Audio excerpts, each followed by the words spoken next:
The Lallan top show is sponsored by next door hub. अपने business को online लेकर आओ फ्री में। नेक्स्टडोर हब पे अपना दुकान ऑनलाइन करना है एकदम आसान। नेक्स्टडोर हब आपको अपने शहर में और अधिक उपभोक्ताओं तक पहुंचा देता है, आपको अपना बिजनेस बढ़ाने में मदद करता है। नजदीकी दुकान से खरीदना अब पहले से भी होगा आसान। हम हैं nextdoor hub, local online shopping platform.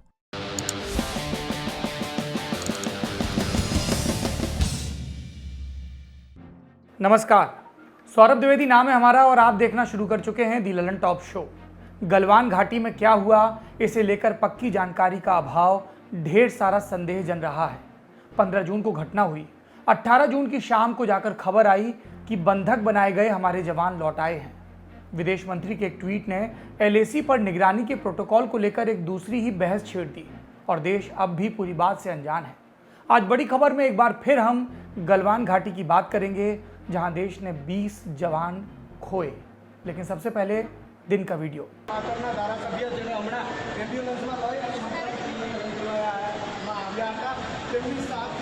Bharatiya Janata party का नेता शंकर भाई चौधरी हाजिर होता। नरेंद्र भाई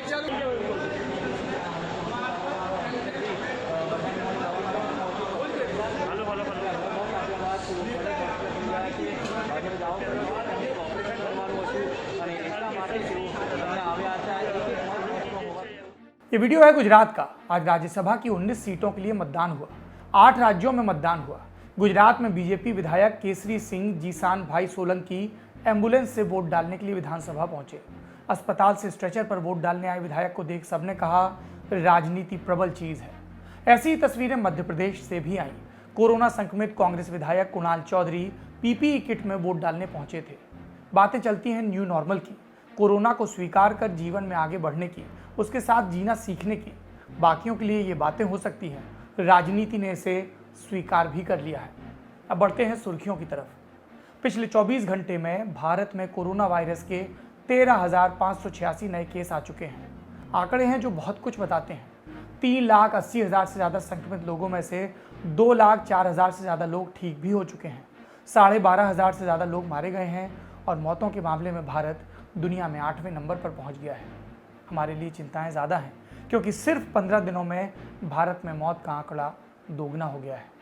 दूसरी सुर्खी भी कोरोना वायरस से जुड़ी है। दिल्ली के स्वास्थ्य मंत्री सत्येंद्र जैन आज चर्चा में रहे क्योंकि कोरोना से संक्रमित होने के बाद उनकी हालत बिगड़ी। उन्हें सांस लेने में दिक्कत हुई और ऑक्सीजन सपोर्ट पर रखा गया। बाद में उनका हॉस्पिटल भी बदला गया और अपडेट आए कि उन्हें प्लाज्मा थेरेपी दी जाएगी।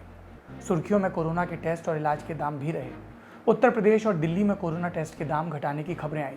दिल्ली में प्राइवेट अस्पतालों के लिए गृह मंत्रालय ने डॉक्टर वीके पॉल कमेटी की सिफारिशों को लागू कर दिया, जिसके बाद इलाज 2/3 सस्ता होने की उम्मीद है। साथ ही आज सुप्रीम कोर्ट की भी टिप्पणी आई। केंद्र सरकार के सॉलिसिटर जनरल तुषार मेहता से कहा गया कि पूरे देश में कोरोना टेस्ट की कीमत एक ही होनी चाहिए। तीसरी सुर्खी, भारत के विरोध के बाद भी नेपाल वो करने में लगा है जो उसके मन में है। पहले वहां के सदन ने विवादित नक्शे वाला विधेयक पास किया, कल उनकी राष्ट्रपति ने विधेयक को मंजूरी देकर संविधान का हिस्सा बना लिया और अब खबरें आ रही हैं कि उत्तराखंड में भारत से लगती चौकियों पर नेपाल हथियारबंद जवानों को तैनात कर रहा है। ये थी सुर्खियां। अब बढ़ते हैं दिन की बड़ी खबर की तरफ। 16 जून से हमारे सामने रोज एक नया दुखद आश्चर्य सामने आता है। इस दिन हमें बताया गया कि लद्दाख की गलवान घाटी में भारत और चीन के सैनिकों के बीच एक हिंसक झड़प हुई, जिसमें एक कर्नल सहित 3 सैनिक शहीद हुए। 17 जून के अखबार हमें बताते हैं कि 16 जून की शाम सेना ने एक बयान जारी किया था कि भारत की तरफ से 17 और सैनिक शहीद हुए। 18 जून को 2 और बातें होती हैं। विदेश मंत्री का एक ट्वीट आता है जिससे ये बहस छिड़ जाती है कि भारतीय जवानों के पास 15 जून की झड़प के दौरान हथियार थे या नहीं। बंधक सैनिकों के छूटने की खबरें आने लगती हैं तो शाम को सेना का एक और बयान आता है कि कोई भी भारतीय सैनिक लापता नहीं है। एक बार के लिए सबको सुकून मिलता है कि बुरा वक्त चला गया। जिन्होंने इसके बाद ट्विटर नहीं चलाया, उन्हें 19 जून को छपी खबरों में मालूम चला कि 1962 के बाद पहली बार चीन की सेना ने भारतीय सैनिकों को इतने वक्त तक बंधक रखा। ये 10 सैनिक चीन ने 18 जून की शाम को लौटाए थे। भारतीय सैनिकों पर हमला, उनकी हत्याएं और उनका बंधक बनाए जाना, ये सब 15 जून को हो चुका था। लेकिन नरेंद्र मोदी सरकार ने देश को ये जानकारी देने में कोई दिलचस्पी नहीं दिखाई। भला हो ट्विटर का, जहां ये खबरें आती हैं, और भला हो उन पत्रकारों का जो अपने सूत्रों के आधार पर इन खबरों की पूरी जानकारी लाकर छापते हैं, दिखाते हैं। सरकार का बयान जब भी आता है वो पहले से छप चुकी चीज़ों की पुष्टि करने के अलावा कुछ नहीं करता। उस बयान में उन 20 परिवारों के लिए कुछ नहीं होता जिन्होंने अपने खोए, और इन बयानों में उन सैनिकों के परिवारों के लिए भी कुछ नहीं होता जो एक विदेशी सेना के पास बंधक थे। आज बड़ी खबर में हम गलवान घाटी में चीन के साथ हुई झड़प और उस पर सरकार के लचर रवैये की बात करेंगे। सबसे पहले आते हैं हमारे सैनिकों की रिहाई पर।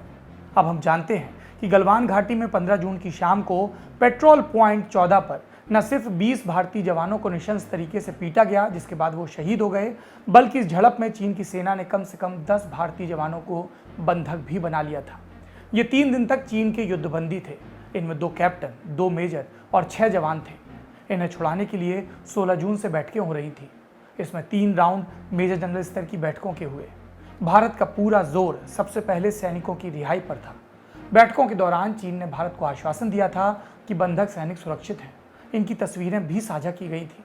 अब जब सैनिक सकुशल वापस आ गए हैं तो बैठकों का एजेंडा डिसएंगेजमेंट पर लौटेगा, माने दोनों सेनाओं की LAC से वापसी। सैनिकों की वापसी जहां हमें राहत देती है, वहीं हमारा ध्यान 18 जून की शाम आए सेना के छोटे से बयान पर भी जाता है। सेना ने कहा था कोई जवान लापता नहीं है। तकनीकी रूप से सेना के बयान में कोई दिक्कत नहीं है, लेकिन जब हम बंधक जवानों को छुड़ाए जाने की खबरों के साथ इसे रखते हैं तो सेना का बयान अधूरा लगने लगता है। क्या इस बयान में ये बात नहीं जोड़ी जा सकती थी कि कुछ सैनिक बंधक थे, उनके सकुशल होने का समाचार मिल गया है, कोई लापता नहीं है?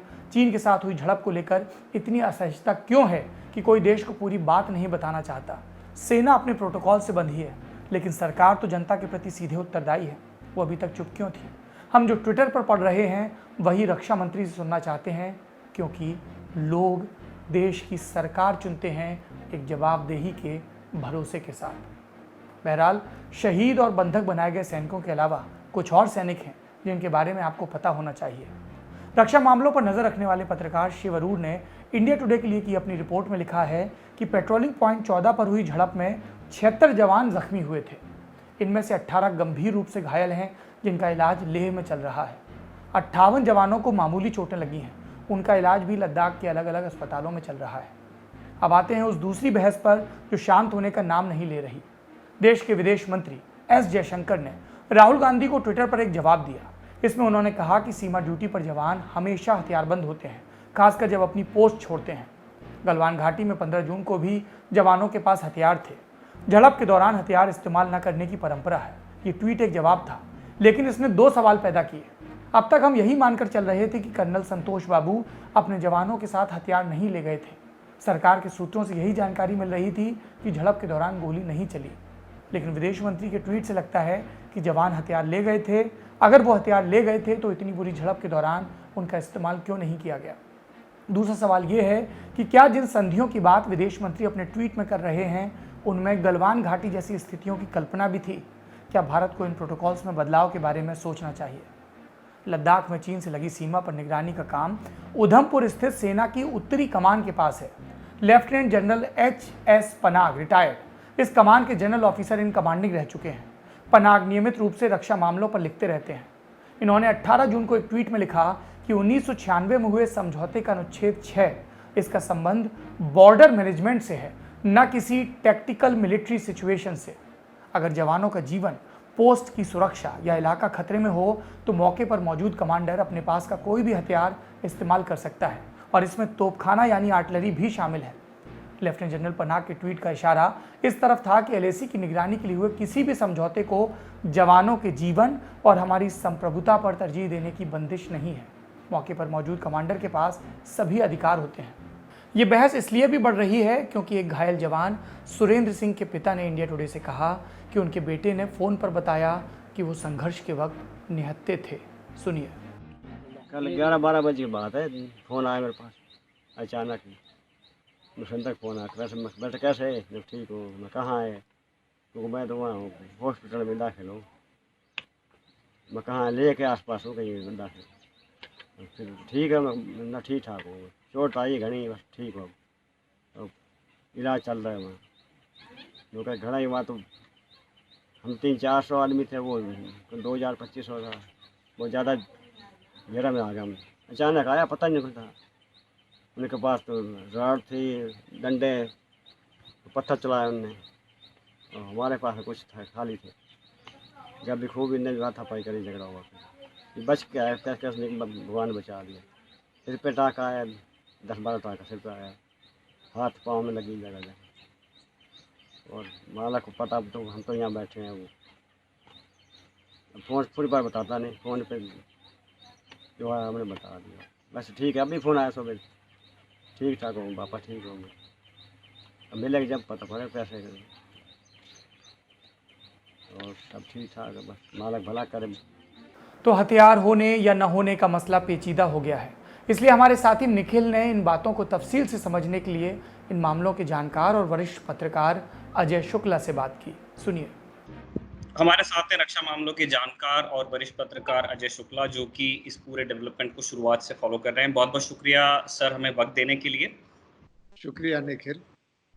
सर, पहला सवाल, जैसा कि अब हम जानते हैं कि हमारे जवान चाइनीज़ कस्टडी से रिलीज़ कर दिए गए हैं, और हमने कल ही एक बयान, सेना का एक छोटा सा बयान हमने देखा था, जिसमें सेना ने कहा था कि कोई भी जवान लापता नहीं है। आप सेना के उस बयान से इस फैक्ट को जब इस दोनों को साथ में रखते हैं तो आपको कैसा लगता है? क्या सेना ने थोड़ी कम जानकारी शेयर की है जनता के साथ? देखिए, सेना को ऊपर से हुक्म मिल रहा है नेशनल सिक्योरिटी एडवाइजर के ऑफिस से कि कम से कम बातें इस इंसिडेंट के सिलसिले में, कम से कम बातें जो हैं पब्लिक डोमेन में आए। इसका एक वजह ये भी हो सकता है कि नेगोशिएशन जारी हैं, बातचीत चल रही है दोनों साइड्स के बीच में, और सरकार ये सोचती है कि कम से कम बात पब्लिक में हो आने से हमारे ऊपर पब्लिक का दबाव ना आए, और उससे जो है हम पूरी तरीके से खुल के बातचीत कर सकेंगे। तो शायद इस वजह से सरकार को बताया गया है कि ये बातें जो हैं इससे जुड़ी हुई आप ना ही कीजिए। सरकार ने जब बोला था, आई बेग योर पार्डन, फौज ने जब ये बोला था कि कोई भी जवान लापता नहीं है, टेक्निकली वो गलत नहीं बोल रहे थे, क्योंकि जी हाँ। उनको पता था कि ये चाइनीज के कस्टडी में है, चाइनीज के कस्टडी के अंदर हमारे जवान 10 हैं, तो वो लापता नहीं थे। और जब तक कि उनका रिलीज जो है बातचीत के जरिए नहीं हुआ, तब तक फौज ने कोई इसके बारे में बयान पब्लिक में नहीं दिया। ओके सर, इन जवानों की डिब्रीफिंग हुई है, क्या जानकारी हमारे पास है जो हमारे दर्शकों के साथ शेयर की जा सकती है, कि इस डिब्रीफिंग में क्या चीज़ें निकल के सामने आई हैं? ये लोग किस तरह वहाँ ट्रीट किए गए और अब ये किस हालत में हैं? ये इनको जो है चाइनीज कैप्टर्स जो थे इनके, जिन्होंने इनको पकड़ा था, इनको पूरे मतलब अच्छे तरीके से रखा है, ना इनका टॉर्चर हुआ है, ना इनके साथ कोई मारपीट हुई है, कोई ज़बरदस्ती हुई है। इनको बस कस्टडी में रखा गया जब तक कि बातचीत चल रही थी, और उसके बाद में इनको रिलीज़ हुआ। जो इनका डीब्रीफिंग हुआ है और जो बातें उन्होंने बताई कि वो किस तरीके से चाइनीज़ कस्टडी में गए, कैसे पकड़े गए, कैसे वो पेट्रोलिंग में गए, कैसे झगड़ा हुआ, किस तरीके से 20 भारतीय जवान मारे गए, इसके बारे में पब्लिक में जो है इंफॉर्मेशन अभी तक नहीं आई है। मेरे सूत्रों ने भी मुझे जो है जितना भी कुछ बताया है वो बिल्कुल कॉन्फिडेंस में बताया है, और अभी तक जो है मेरे पास कोई इंफॉर्मेशन नहीं है जो मैं शेयर में कर सकूं। सर, तो जब तक इन जवानों की कस्टडी से रिलीज़ होने की खबर नहीं आई थी, तब तक के हम यही जान रहे थे सोर्सेज से कि जो बातचीत चल रही है चीनी साइड के साथ में, उसका पूरा फोकस डिसएंगेजमेंट पे है। लेकिन क्या इन तथ्यों के आलोक में अब ऐसा लगता है कि बातचीत का फोकस इन फैक्ट इन जवानों के रिलीज़ पर रहा होगा पहले 3 दिन कम से कम? मेरे ख्याल में कोई ऐसी रिस्ट्रिक्शन नहीं है कि जब आप जवानों के रिलीज के बारे में बातचीत में लगे हुए हो तो डिसएंगेजमेंट के बारे में बातचीत बिल्कुल बंद हो जाए, ऐसा नहीं है। मुझे पूरा विश्वास है कि बातचीत चलती रही है, दोनों पैरेलल ट्रैक्स पे बातें चल रही थी, लेकिन ये भी मेरे सुनने में आया है कि डिसएंगेजमेंट के ऊपर कोई ख़ास इतना प्रोग्रेस नहीं हो पाया है। कस्टडी से इनको जो है छुड़वा दिया गया है। ये बहुत बड़ी बात है, बहुत अच्छी बात है। लेकिन डिसंगेजमेंट पे जो है प्रोग्रेस बहुत कम है। सर, डिसंगेजमेंट को लेकर के कई जगह हमने ये पढ़ा है कि चाइना अभी भी उसके जो ट्रूप्स हैं वो ओवरवेलमिंग मेजॉरिटी में हैं एलएसी के पास। क्या इस बात में कोई तथ्य है? क्या ये बात सही हो सकती है एज पर योर सोर्सेस?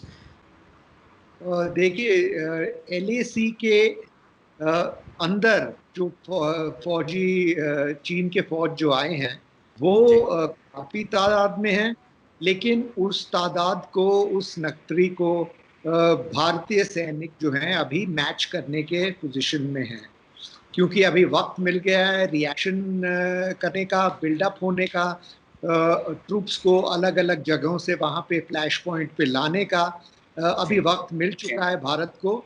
और अभी ट्रूप्स जो हैं इनकाउंटर साइट्स पे और फ्लैश पॉइंट्स पे काफ़ी तादाद में है भारतीय ट्रूप्स। लेकिन एलएसी के पीछे पीएलए का काफ़ी बिल्डअप हुआ है।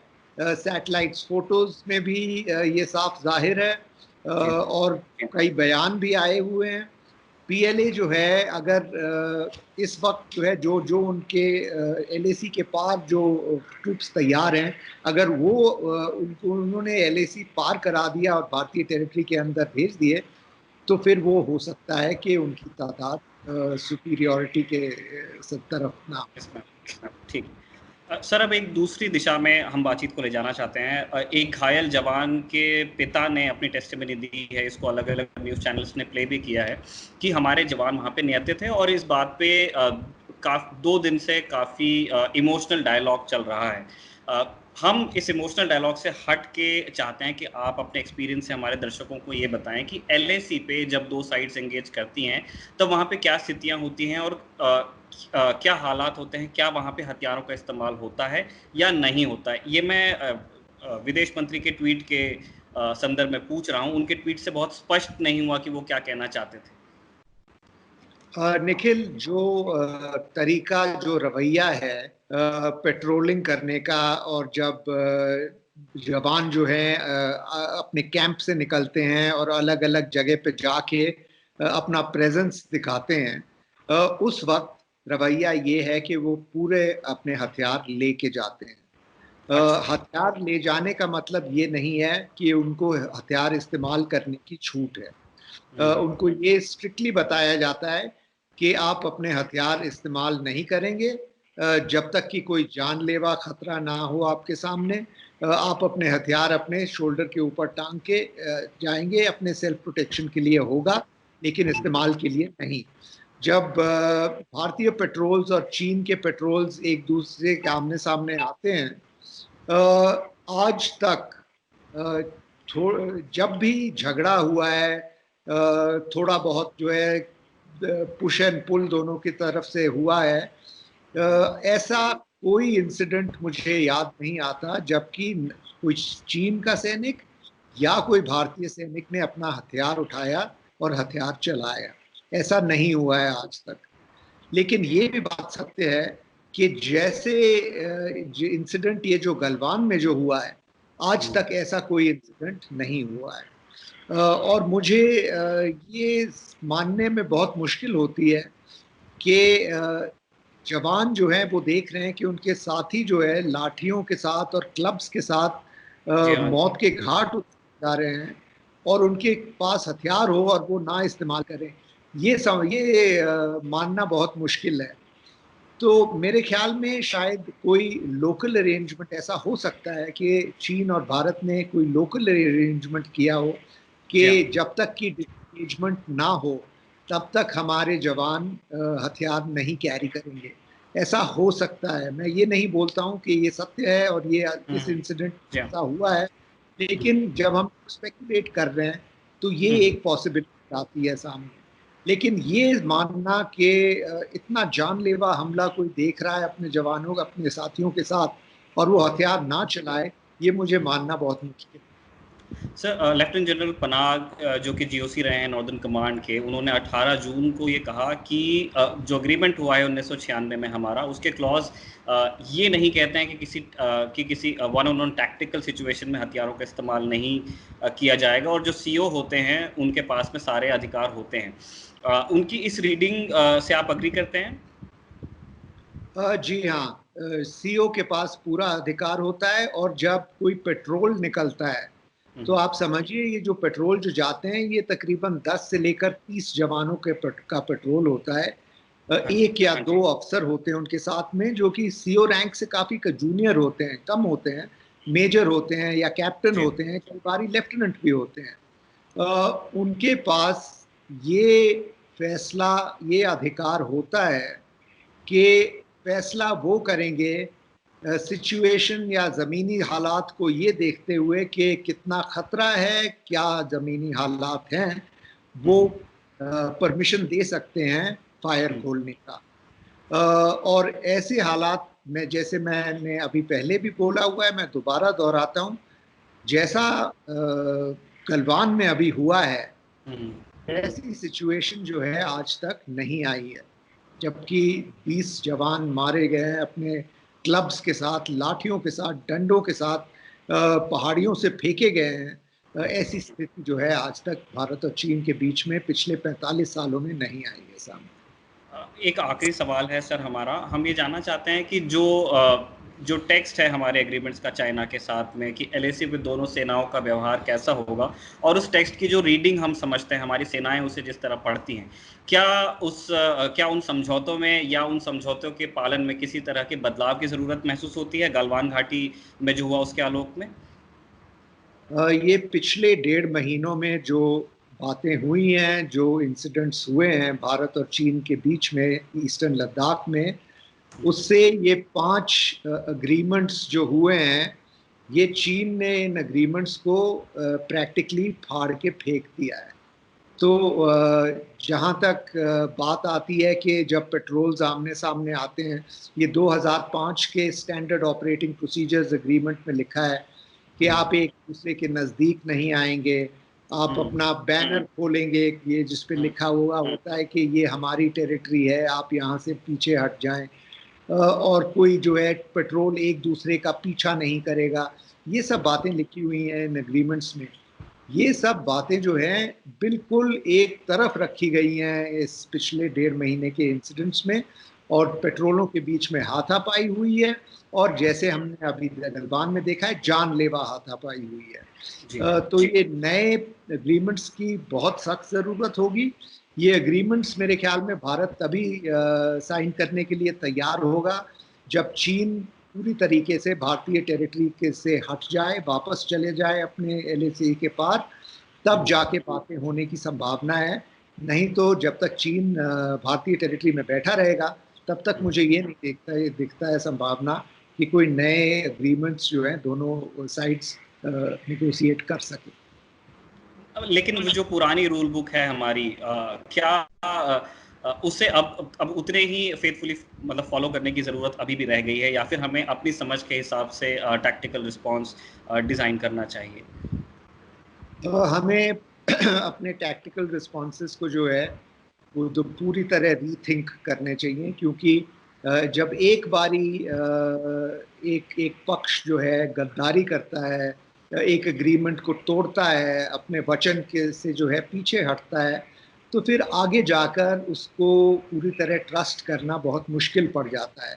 तो भारत ने जो है जो भी एग्रीमेंट हुआ हो, जो भी नया एग्रीमेंट साइन होता है, उसके साथ जाना चाहिए, लेकिन उसको हर पल पे तैयार रहना चाहिए कि ये दोबारा ना हो ऐसा इंसिडेंट, जबकि भारतीय सैनिक जो है पूरे सरप्राइज में लिए जाएं और उनके साथ ये इस तरीके से जानलेवा हमला हो उन पे। सरकार लोगों को पक्की जानकारी उपलब्ध नहीं करा रही, इसलिए व्हाट्सएप यूनिवर्सिटी अपने अपने तरीके से सवाल कर रही है। एक मैसेज हमें भी मिला। क्या है ये मैसेज? अच्छा हुआ माउंटेन स्ट्राइक कोड नहीं पूरी रेज करी मोदी सरकार ने। रुपए 60,000 करोड़ जो एके एंटनी ने सैंक्शन करे थे, क्या फायदा ऐसी फौज इकट्ठा करने का जिनको अपनी जान बचाने की भी अनुमति नहीं। लेकिन ये बात सत्य नहीं है। एलएसी की निगरानी के लिए सेना के पास हमेशा से माउंटेन डिवीजन थे जो तैनात भी रहते थे, लेकिन ये रक्षात्मक इकाइयाँ थीं जो 1962 का दोहराव टालने के लिए बनाई गई थी। हम ऐसी सैन्य इकाइयाँ चाहते थे जो ज़रूरत पड़ने पर वार करने के काम भी आ सकें, और इसके लिए 2013 में माउंटेन स्ट्राइक कोर के गठन की स्वीकृति दी गई। इसका मुख्यालय पश्चिम बंगाल के पानागढ़ में है, लेकिन अभी इसके सभी डिवीजन्स की रेजिंग नहीं हुई है, मतलब ये अपनी स्वीकृत क्षमता पर नहीं है। माउंटेन स्ट्राइक कोर की पहली डिवीज़न अपना काम करने लगी है, दूसरी डिवीज़न की रेजिंग पैसे की कमी की वजह से अधर में है। फिलहाल माउंटेन स्ट्राइक कोर को इंटीग्रेटेड बैटल ग्रुप्स वाले प्रयोग के लिए इस्तेमाल किया जा रहा है। ये भारत में लंबे समय से चले आ रहे रक्षा सुधारों में से एक था, लेकिन जैसा हम आपको बता चुके हैं, धन के अभाव के चलते सब कुछ धीमी गति से हो रहा है। हम एक बार फिर कह रहे हैं, सरकार को लोगों से बात करना शुरू करना चाहिए। जो हुआ उसके बाद सबसे पहले ज़रूरत साफगोई की है। मजबूत सरकार के नाम पर नरेंद्र मोदी कैबिनेट ने जो कथित क्रेडिबिलिटी कमाई थी, उसका बड़ी तेजी से क्षरण हो रहा है। और क्या हो रहा है, सोशल मीडिया पर, व्हाट्सएप पर सब अपनी अपनी थ्योरी दे रहे हैं, जैसे माउंटेन कोर की थ्योरी, जिसका हमने खंडन किया। तो यदि सरकार स्पष्ट रूप से अपना पक्ष रखेगी तो इस तरह की बेबुनियाद बातें और इसके इर्द गिर्द हो रही नेतागिरी ये भी बंद होगी। खबरें आई हैं कि चीनी हैकर्स ने भारत पर साइबर अटैक की हिट लिस्ट तैयार कर ली है। सोशल मीडिया पर तमाम सच्ची झूठी लिस्ट वायरल है। कुछ लिस्ट बताती हैं कि ये कंपनियां खतरे में हैं, कुछ लिस्ट बताती हैं कि ये ऐप हटा दो वरना खतरा हो जाएगा।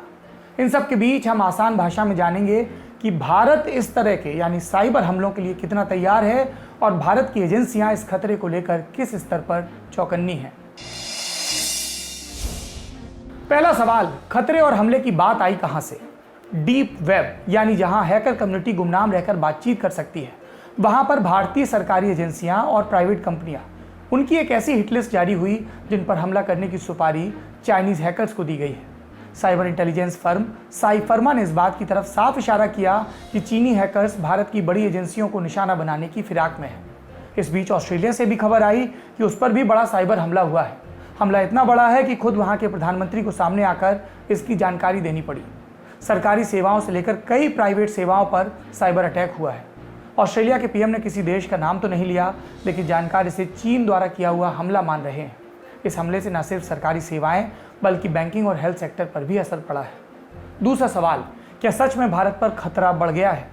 साइफर्मा ने अपनी रिपोर्ट में दावा किया है कि चाइनीज हैकर फोरम में कुछ कंपनियों और एजेंसियों पर हैकिंग करने की हिटलिस्ट तैयार की गई है। इसमें भारत की कई मीडिया एजेंसी और प्राइवेट कंपनियों के अलावा भारत सरकार के विदेश, सूचना एवं प्रसारण मंत्रालय और रक्षा मंत्रालय भी शामिल हैं। जो प्राइवेट कंपनियां इस लिस्ट में हैं वो हैं Jio, MRF tyre, Sun pharmaceutical, Airtel, Cipla, Intex technologies, Micromax, BSNL, Apollo tyre के बाद आखिरी नाम है L&T का। कंपनी का कहना है कि चाइनीज हैकिंग फोरम में भारत की मीडिया और सरकारी एजेंसियों को सबक सिखाने जैसी बातें लगातार हो रही हैं, यानी खतरा असली है। अगला सवाल ये उठता है कि कितना बड़ा है चाइनीज हैकर नेटवर्क? एक अनुमान के मुताबिक चीन की हैकर कम्युनिटी में 3 लाख से भी ज़्यादा लोग काम करते हैं। इनमें से 93% चीनी सेना यानी चाइनीज रिपब्लिकन आर्मी के लिए काम करते हैं। इनकी पूरी फंडिंग चीनी सरकार करती है। ये हैकर लगातार America, Japan, south Korea, Bharat और साउथ ईस्ट एशिया के देशों में हैकिंग करते हैं। क्या भारत ऐसे हमलों के लिए तैयार है? ये सवाल आपके मन में आया होगा। देश में एक इंटीग्रेटेड साइबर कमांड बनाने की मांग लंबे वक्त से चल रही है। दुनिया भर के देशों में सेना के पास अपनी एक साइबर सेना भी होती है जो इस तरह के मामलों से निपटती है। हमारे यहाँ फिलहाल ऐसा कोई ठोस इंतजाम नहीं है।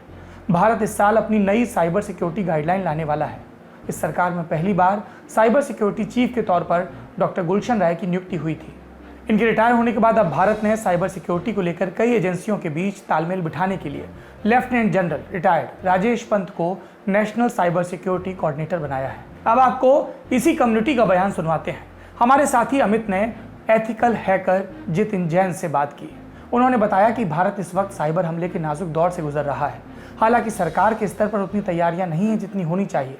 सरकार कई एजेंसियों के साथ मिलकर काम कर रही है, लेकिन अगर एक बेहतरीन साइबर कमांड होता तो चीनी हैकर से निपटने में ज़्यादा सहूलियत रहती। इसी तरह एक और हैकर ने अपना नाम न बताने की शर्त पर कहा कि सरकार की साइबर सिक्योरिटी का ज़्यादातर काम प्राइवेट वेंडर करते हैं। ऐसे में ना तो उन्हें पूरी जानकारी दी जाती है और ना ही वो उतनी मुस्तैदी से काम कर पाते हैं। फिलहाल भारत में अपने स्तर पर ही हर एजेंसी तैयारी करती है और बड़े साइबर हमले की हालत में पूरे देश में स्थिति को काबू करने के लिए एजेंसी का अभाव है। इस तर्क से, इस तथ्य से जूझती है। कुल मिलाकर खतरा सामने है। हम आंखें मूंदे भी नहीं बैठे रह सकते और बैठे भी नहीं हैं। लेकिन वस्तुस्थिति ये है कि तैयारी के स्तर पर सरकारी काम ही हुए हैं।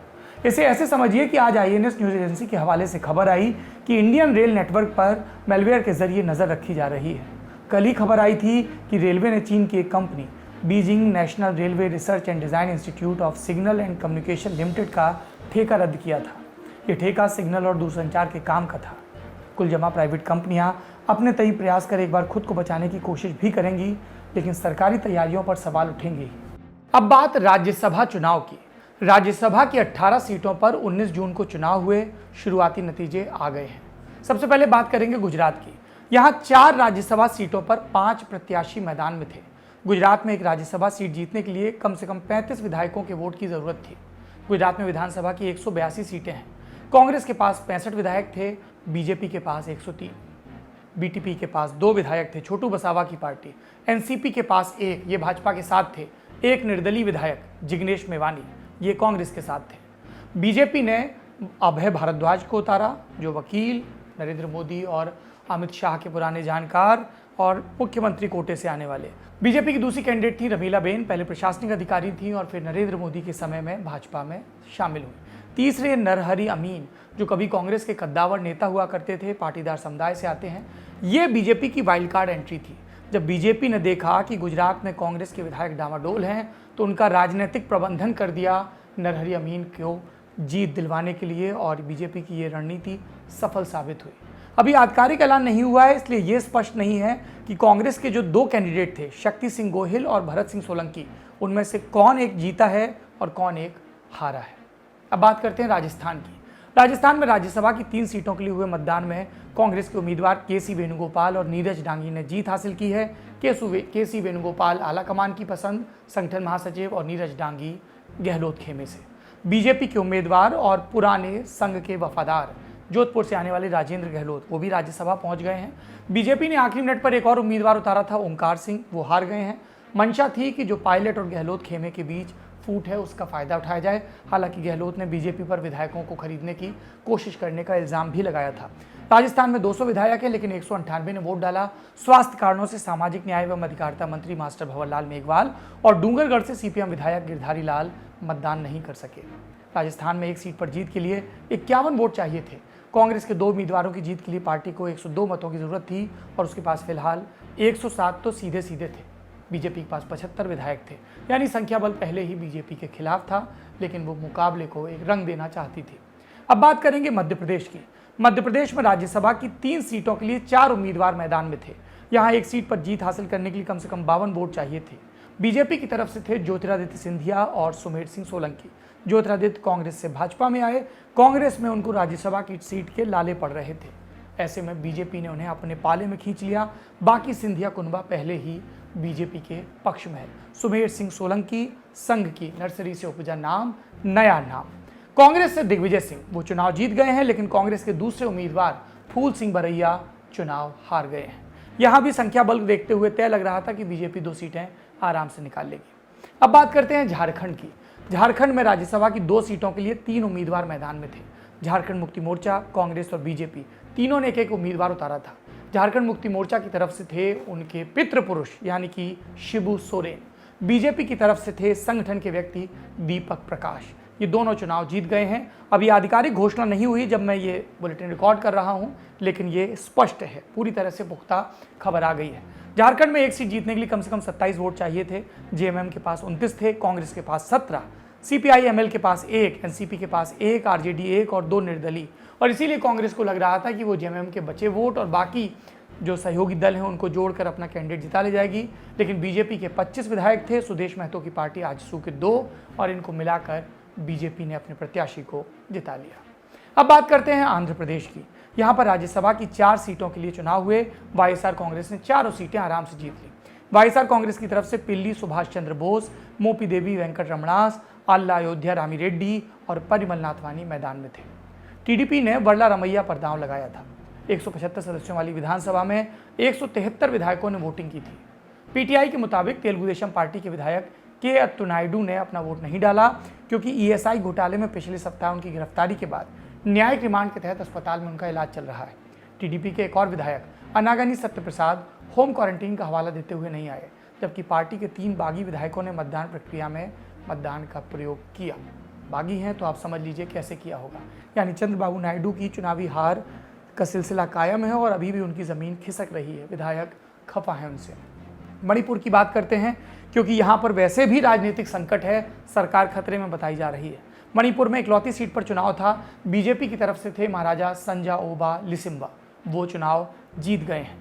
उन्होंने कांग्रेस के पूर्व मंत्री तोंग ब्रह्म मंगी बाबू और नागा पीपल्स फ्रंट के होनिरिकुशु काशुंगो को हराया। इस सूबे में फिलहाल चल रहे सियासी संकट का अभी पटाक्षेप नहीं हुआ है। अब मेघालय की बात करते हैं। यहाँ पे नेशनल पीपल्स पार्टी के डॉक्टर WR खरलुखी चुनाव जीत गए हैं। वो मेघालय डेमोक्रेटिक अलायंस यानी MDA के उम्मीदवार थे। उन्होंने विपक्षी कांग्रेस के पूर्व विधायक उम्मीदवार कैनेडी खीरियम को हराया। 60 सदस्यों वाली मेघालय विधानसभा में खरलुखी को 39 वोट मिले, कांग्रेस को 19 और 1 वोट इनवैलिड रहा। राज्यसभा की 55 सीटों के लिए 26 मार्च 2020 को चुनाव होना था, लेकिन चुनाव से पहले ही 37 उम्मीदवार बिना लड़े ही निर्विरोध चुन लिए गए थे। बाकी बची 18 सीटों के लिए 19 जून को मतदान हुआ। राज्यसभा की 55 सीटों के लिए 26 मार्च 2020 को चुनाव होना था। ये चुनाव कोरोना संक्रमण के चलते टल गया, लेकिन इस दौरान 37 उम्मीदवार बिना लड़े ही निर्विरोध चुन लिए गए, क्योंकि जितनी सीटें थीं अपने अपने विधायकों की संख्या के हिसाब से उतने ही कैंडिडेट उतारे गए। लेकिन 18 सीटें ऐसी थीं, यानी कुछ राज्य ऐसे थे जहां पर चुनाव की नौबत आई, क्योंकि सीटों से उम्मीदवार ज़्यादा थे। जो निर्विरोध चुन लिए गए उनके बारे में भी आपको फटाफट बता देते हैं। इनके बारे में विस्तार से जानना हो तो आप पिछले हफ्ते का और इस हफ्ते का नेता नगरी जरूर देखिए। बिहार से जीते हैं हरिवंश नारायण सिंह, ये समय राज्यसभा के उपसभापति हैं, पूर्व पत्रकार, JDU खेमे से रिपीट हुए। दूसरे रामनाथ ठाकुर, बिहार के कद्दावर नेता और पूर्व मुख्यमंत्री कर्पूरी ठाकुर के बेटे, JDU कोटे से। RJD के कोटे से 2 कैंडिडेट, प्रेमचंद गुप्ता और अमरेंद्रधारी सिंह। अमरेंद्रधारी सिंह नया नाम है, भूमिहार समाज से आते हैं और प्रेमचंद गुप्त को RJD का फंड मैनेजर बताया जाता है। बीजेपी ने उतारा अपने कद्दावर नेता CP ठाकुर के बेटे विवेक ठाकुर को, ये भी भूमिहार समाज से आते हैं। ये राजनीति का वहाँ पर जाति समीकरण बहुत चलता है और कहा जाता है कि पार्टियां टिकट देने में भी इस चीज़ का ख्याल रखती हैं। छत्तीसगढ़ में कांग्रेस के पास बहुत बड़ा बहुमत है।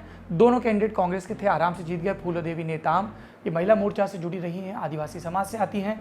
KTS तुलसी, रॉबर्ट वाड्रा समेत कई कांग्रेसी नेताओं के केस लड़े हैं और कहा जाता है कि आला कमान ने इसी का पुरस्कार दिया। अब पश्चिम बंगाल की बात करते हैं। यहाँ पर ममता बनर्जी ने उन उम्मीदवारों पर ज़्यादा दांव लगाया जो 2019 का लोकसभा चुनाव हार गए थे। पहले उम्मीदवार ऐसे थे दिनेश त्रिवेदी, चर्चित नाम है, रेलवे बजट पेश कर चुके हैं। दूसरी अर्पिता घोष और तीसरी मौसम बेनजीर नूर।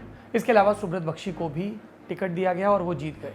CPIM की तरफ से विकास रंजन भट्टाचार्य जीते। ओडिशा की बात करते हैं। यहाँ पर सभी सीटें यानी कि 4 सीटें BJD ने जीती।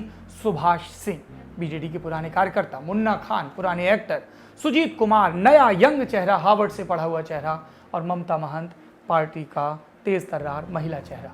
हरियाणा की बात करें तो बीजेपी ने अपने कार्यकर्ताओं पर दांव लगाया। रामचंद्र जांगड़ा विधानसभा का चुनाव पहले लड़ चुके हैं। दुष्यंत कुमार गौतम चौधरी बीरेंद्र सिंह वाली जो सीट खाली हुई, जिस पर उपचुनाव हुआ, उस पर चुनकर आए हैं। कांग्रेस की तरफ से एक उम्मीदवार जीत सकता था और वो उम्मीदवार हुए दीपेंद्र हुड्डा, जो रोहतक से सांसद रहे हैं और पूर्व मुख्यमंत्री भूपेंद्र हुड्डा के बेटे हैं। महाराष्ट्र की बात करते हैं। NCP के सुप्रीमो शरद पवार दोबारा आए। RPI, जिसको बीजेपी ने वादा किया था 2019 के लोकसभा चुनाव में कि आपको राज्यसभा में समायोजित करेंगे, इस कोटे से मंत्री भी हैं रामदास अठावले, वो अब चुनाव जीत कर आ गए हैं। शिवसेना से एक नाम जिस पर कई लोग चौंके, प्रियंका चतुर्वेदी, ये ठाकरे परिवार से जुड़ी हैं, पहले कांग्रेस में थी, उसके बाद ये शिवसेना में आई और जो इन्होंने भरोसा दिखाया वही भरोसा शिवसेना ने इनको भी दिखाया कि अर्बन फेस, इंग्लिश मीडिया में दिखने वाला फेस। उदयनराजे भोसले, ये NCP छोड़कर, जिससे ये कई बार सांसद रहे, 2019 के लोकसभा चुनाव में NCP से जीतने के बाद इस्तीफा देकर बीजेपी में आए।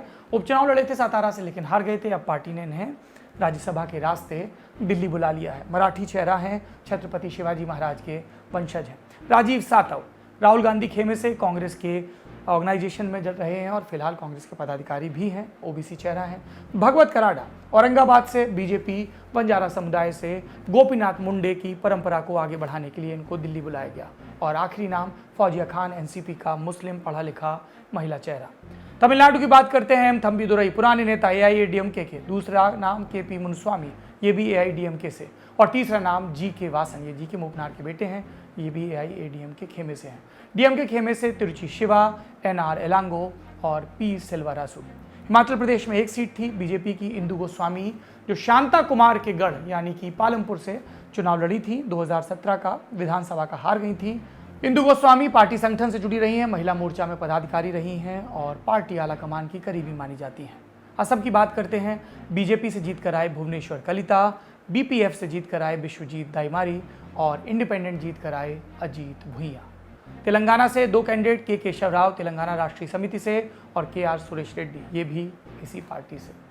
तो जो जीते उनको बधाई, जो हारे उनको सांत्वना। आज की ललन टॉप शो में इतना ही। शुक्रिया।